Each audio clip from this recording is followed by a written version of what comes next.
2018 광주 비엔날레가 한 달 앞으로 다가왔습니다. 작품 반입이 시작되면서 개막 준비도 본격화됐습니다. 최악의 폭염으로 전력 사용이 급증하는 가운데 주택용 태양광 발전 설비가 전기요금 걱정을 덜어주는 효자 노릇을 하고 있습니다. 자치단체가 고용한 해수욕장 안전요원의 임금을 중간 관리자가 수년 동안 빼돌렸습니다. 예산도 줄줄 새고 안전도 줄줄 샜습니다. 보이롱 코리아의 광주 공장 설립이 불투명해지자 광주시가 보조금 지급 결정을 연기했습니다. 여러분 안녕하십니까? 광주 MBC 뉴스데스크입니다. 광주 비엔날레가 한 달 앞으로 다가왔습니다. 작품 반입이 시작되는 등 개막 준비도 한창입니다. 이번 광주 비엔날레의 주제는 무엇이고 어떤 특징이 있는지 박수인 기자가 설명해드립니다. 광주 비엔날레 개막을 앞두고 공개적으로는 첫 작품이 비엔날레 전시장에 도착했습니다. 운송 과정에서 혹시 흠집이라도 나지 않았는지 꼼꼼히 점검한 뒤에 공개된 작품은 씨앗을 모티브로 삼은 방글라데시 작가의 프린트 작품입니다. 방글라데시의 어떤 농촌 문화나 생활을 반영한 작품이면서 동시에 그 나라의 근현대사의 어떤 식민지의 아픔도 반영되어 있는 작품입니다. 이번 비엔날레에는 43개 나라에서 165명의 작가가 참여하고 작품들은 순차적으로 반입될 예정입니다. 이번 비엔날레는 국경, 이주, 난민 등 지정학적인 경계의 문제를 넘어 눈에 보이진 않지만 더 복잡해지는 경계들을 주제로 삼고 있습니다. 심리적이거나 감정적인 경계들이 더 큰 역할을 하는 것 같아요. 그래서 그런 부분들을 이제 큐레이터들이 전시를 통해서 다루고 있다고 볼 수 있습니다. 출신과 배경이 다른 국내외 큐레이터 11명이 상상된 경계들이라는 주제를 어떻게 다르게 표현해낼지 관심거리입니다. 옛 국군 광주병원과 문화전당에서 열리는 GB 커미션은 5.18의 현장에서 광주 정신을 예술로 표현하는 프로젝트입니다. 무각사와 이강하 미술관 등에서 진행될 파빌리온 프로젝트 역시 이번에 처음 시도되는 것으로 비엔날레의 경계를 한층 넓힐 것으로 보입니다. 1995년 창설 이후 12회째를 맞는 광주 비엔날레는 다음 달 7일 개막합니다. MBC 뉴스 박수인입니다. 재난 수준의 폭염 때문에 7, 8월 전기요금을 한시적으로 감면한다지만 걱정이 아주 없는 건 아니죠. 그런데 태양광 설비를 갖춘 집에서는 요금 걱정이 훨씬 덜하다는군요. 보도의 이계상 기자입니다. 이글거리는 태양 아래서 태양광 발전 설비가 가동되고 있습니다. 1년 전에 5kW급인 이 설비를 설치하는 데는 보조금을 빼고 700여만 원이 들어갔습니다. 여름철 한 달에 10만 원 안팎의 전기료를 내던 집주인은 태양광을 설치한 이후 요금 부담을 크게 줄였습니다. 지금 여름에는 이제 전기 생산이 많이 되니까 남으니까 남은 전기 이제 써야 될 거다 아닙니까? 그러니까 부담이 없죠. 4층 건물 옥상에 세워진 가정용 태양광 발전 시설 덕분에 이곳에 입주한 두 가구도 요금 걱정 없이 전기를 사용하고 있습니다. 한 가구를 기준으로 한 달에 350kW의 전력을 사용했을 경우 3kW급인 태양광 시설이 월간 300kW 이상의 전력을 생산함에 따라 상계 처리하고 난 전기 요금은 한 달에 10,000원 이하로 부과되는 시스템입니다. 특히 전력 생산량이 사용량을 초과할 경우 다음 달로 2월대 비축되다 보니 전기료 감면 효과가 큰 데다 전기 요금 누진제가 적용될 가능성도 낮습니다. 태양광으로 쓰면 사용량이 낮아지잖아요. 그럼 그 1단계 구간 요금을 낼 수도 있고 그래요. 그래서 효과가 제일 큰 것 같습니다. 광주 전남 지역에서는 3만 5천여 가구가 주택용 태양광 발전 사업에 참여하고 있습니다. 관련 전문가들은 태양광 발전 시공업체에 따라서 설치 비용과 기술력 차이가 큰 만큼 업체를 선택할 때 꼼꼼히 따져봐야 한다고 조언하고 있습니다. MBC 뉴스 이계상입니다. 한 달 가까이 계속된 폭염으로 피해가 계속 늘고 있습니다. 전남에서는 지금까지 233명의 온열 환자가 발생해서 4명이 숨졌고 가축 70여만 마리가 폐사해서 27억 원의 재산 피해가 났습니다. 또 한평과 고흥 등 5개 양식장에서 물고기 45만 마리가 떼죽음했고 과일과 채소 등 농작물 피해도 잇따르고 있습니다. 해수욕장에는 안전요원들이 있죠. 주로 자치단체가 고용하는데요. 이호수에서 관리자가 안전요원들의 임금을 몰래 빼돌려온 사실이 뒤늦게 드러났습니다. 조희원 기자가 취재했습니다. 여수시가 관내 해수욕장에 수상 안전요원을 직접 고용하기 시작한 건 지난 2014년. 매년 40여 명의 요원들에게 해수욕장을 운영하는 45일 동안 1인당 500만 원 상당의 임금을 줬습니다. 하지만 정작 안전요원들이 손에 쥔 임금은 300에서 400만 원뿐이었습니다. 시가 안전요원들의 관리자로 고용한 우모 씨가 돈을 빼돌렸기 때문입니다. 우 씨는 인건비 수수료가 필요하다는 핑계로 안전요원들로부터 비밀번호를 알아낸 뒤 200여만 원씩을 인출했습니다. 관리 업무에 쓸 거라며 자신은 4년 전부터 이 업무를 맡아왔다고 안심도 시켰습니다. 이처럼 우 씨가 안전요원 수십 명의 통장에서 인건비 수수료 명목으로 빼간 돈은 지난 한 해 동안에만 수천만 원이 넘습니다. 문제는 이뿐만이 아니었습니다.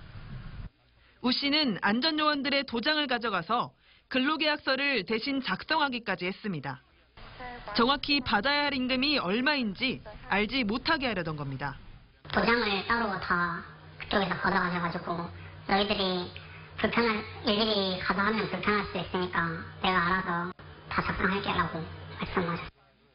또 자신의 근무일지를 허위로 작성해 규정상 안전요원 10명이 배정된 해수욕장에 실제로는 8명만 근무하기도 했습니다. 여수 씨는 이 같은 사실을 전혀 몰랐다며 즉시 조치하겠다고 말했습니다. 나타나는 그런 문제점에 대해서는 저희들이 일단 철저히 조사를 해가지고 그 부분들에 대해서 어떤 그 진위 여부를 확인을 해서 조치를 하도록 그렇게 하겠습니다.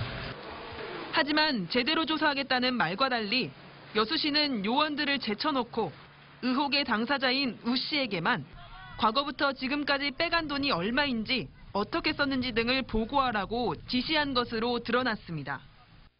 적지 않은 예산의 사용처가 불분명한 상황에서 여수 씨의 관리 태만과 미흡한 해결 의지로 피서철 안전한 해수욕장 운영에 허점이 보이게 됐습니다. MBC 뉴스 조희원입니다.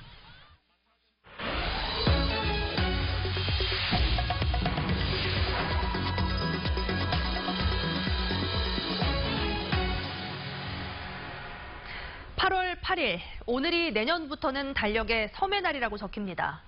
정부가 섬의 소중함을 널리 알리기 위해 국가기념일로 제정했는데요. 소의 대명사로 불렸던 섬이 미래의 성장 동력으로 가치를 인정받게 됐습니다. 김양훈 기자가 보도합니다.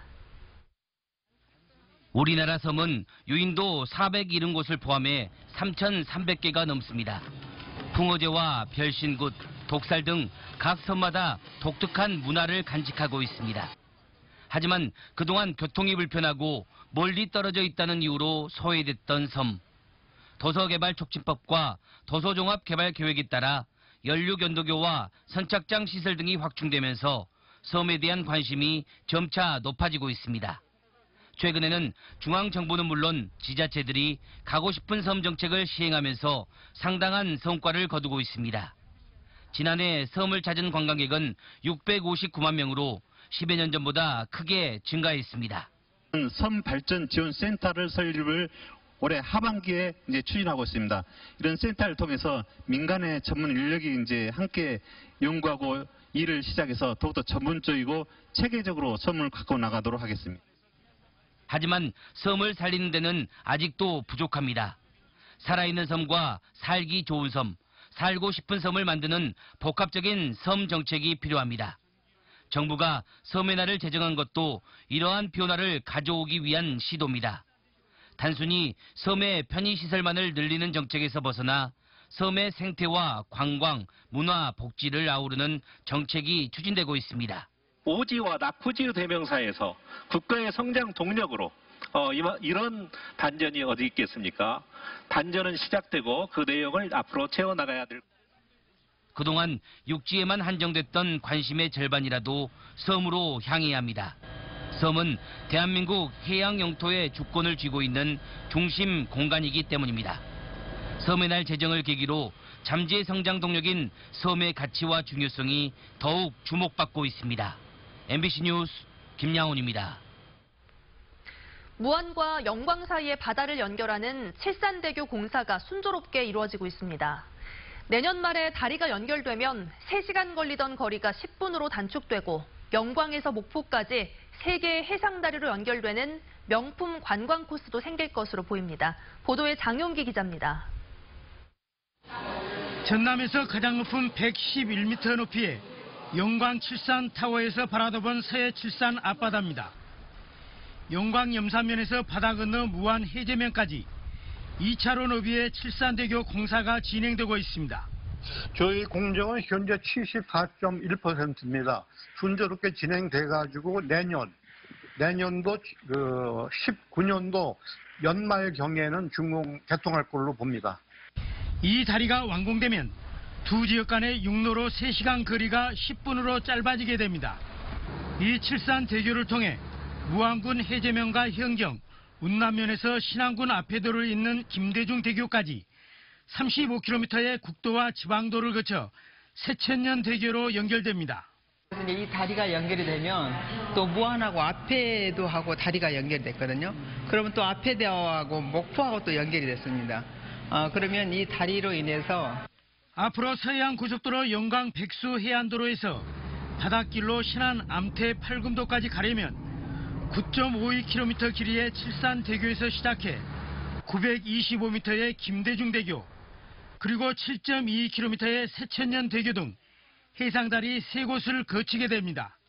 노을이 아름다운 백수 해안도로에서 무안, 신안, 3개 군이 연결되는 만큼 전라남도가 앞장서서 명품 관광길 협력 사업을 지금부터 철저히 준비해야 합니다. 전국에서 유일하게 육지와 섬과 섬을 연결하는 영광에서 신안 구간 해상 다리는 바다에 점점이 떠있는 타도의 섬의 비경과 낙조 등 먹과 맛을 즐기는 해상 명품 관광지로 떠오를 전망입니다. MBC 뉴스 장용기입니다.